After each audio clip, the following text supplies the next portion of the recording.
cosine u, I'm going to write cosine alpha minus beta over 2. Phew, well, I managed to squeeze all that into that little section of the board, and that's pretty much all of section 7.3, right? So there's probably a few things missing, but most of it is there. Okay, so with that, let's go back over here and start cranking some problems. Should we pick some from the book, or is My Open Math has a bunch of them? Do some of those. Well, I'll get that cranked up while we do one or two from the book. So let's see, I guess turn this on, and then go to where are we going? I don't know.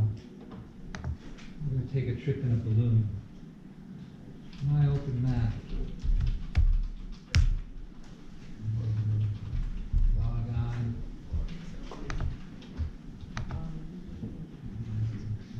Here.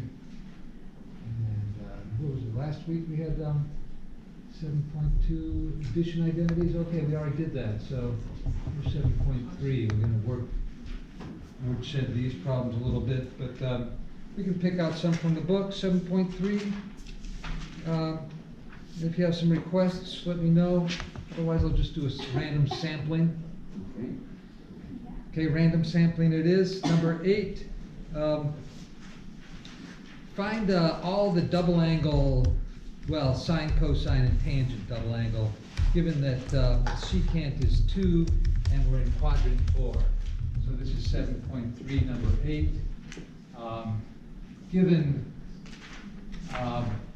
x in quadrant 4 and secant x equals, now secant in quadrant 4 should be positive, right? So sure. Secant is the reciprocal of cosine. Cosine is positive in quadrant 4. So this is good.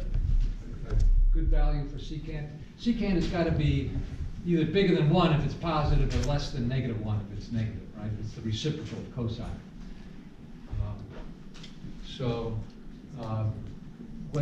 What's then the easy one is cosine, right? Cosine 2x?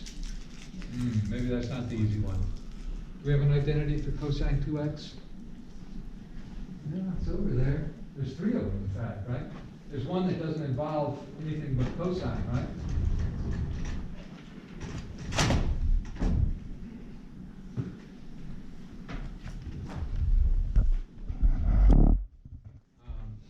So this is true if and only if cosine is 1/2, right? It's the reciprocal. So if we look over there under cosine 2x, we see 2 cosine squared minus 1. So that's going to be twice 1/2 squared minus 1. I'm just substituting for cosine x is 1/2. And this is -1/2. What does that look like on the circle? Where are we on the circle? If secant, well, if cosine is 1/2, we're here, right? And that's going to be here. So here's our terminal point. It's got coordinates of x is 1/2 and y is negative square root of 3 over 2, right? Because we're in the 4th quadrant. This is the unit circle. And so we want cosine of twice x. Well, this is x, right? It's positive polar angle winds all the way around like that. So if we do that twice, where will we end up? Well, I don't know. This is like 60 degrees here, so we need to go 30 degrees and then another 3/4 turn. So 30, 30, 30. So 2x is going to be here, I think.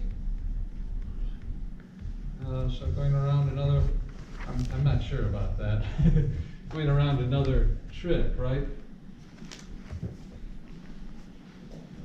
Is that right? Well, let's do, so a half turn would take us to here.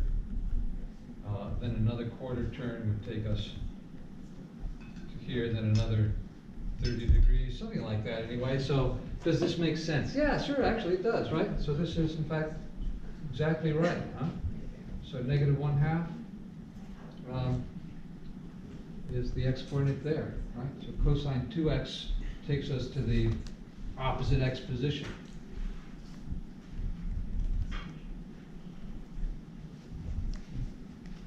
Okay, how about the other ones? How about sine 2x? Well, now we know where we are, it's obvious, right? We can just say, all right, so that's going to be negative square root of 3 over 2.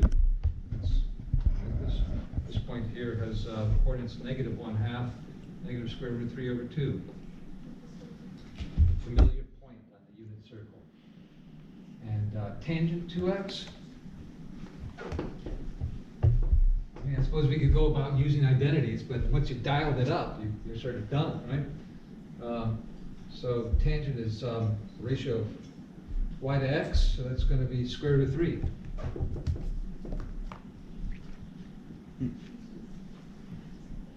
Take the ratio of this y to that x.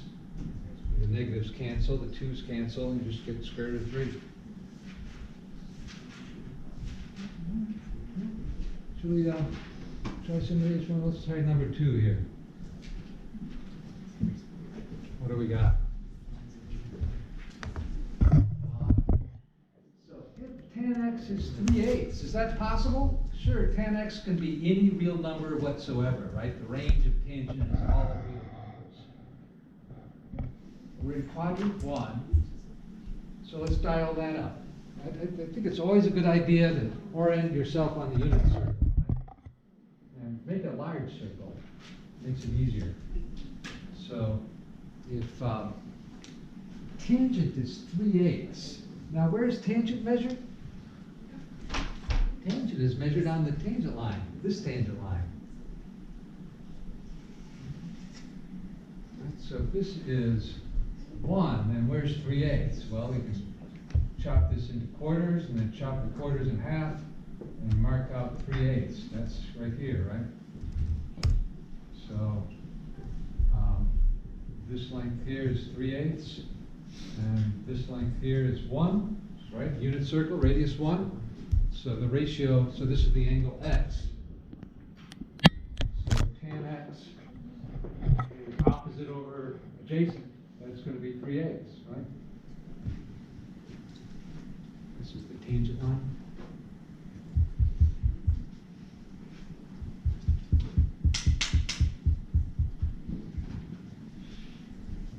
Questions about that so far? Good? You see why we talked about this before, right? Why it's called the tangent function is because it's measured as a length on this line tangent to the circle right there.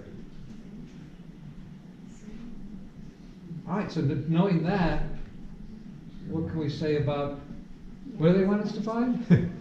Oh, we're quadrant, so sine 2x. Oh, so 2x, where's 2x going to be? Oh, I don't know. Is that like another x? So that'll be 2x. And so we'll be, finding this length here is going to be sine 2x, right? And that looks to be a little more than a half, would you say? Right. That's dialing it up and approximating it. But how do you actually find that? Well, we could get cosine. Do we want cosine? We want sine. So we could say, look, this is sine x over cosine. This, it's the house of mirrors, right? There's a million different ways to get from your eyeball to the thing that it's looking at.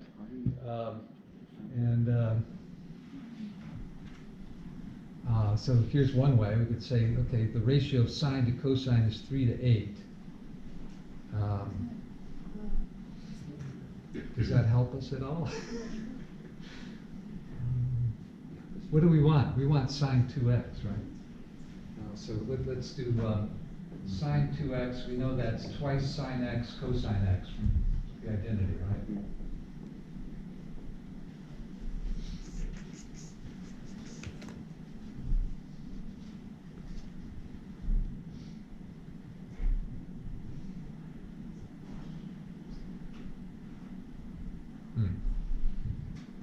Well, I suppose we could say, look, this is equivalent to saying that sine x is equal to 3/8 cosine x.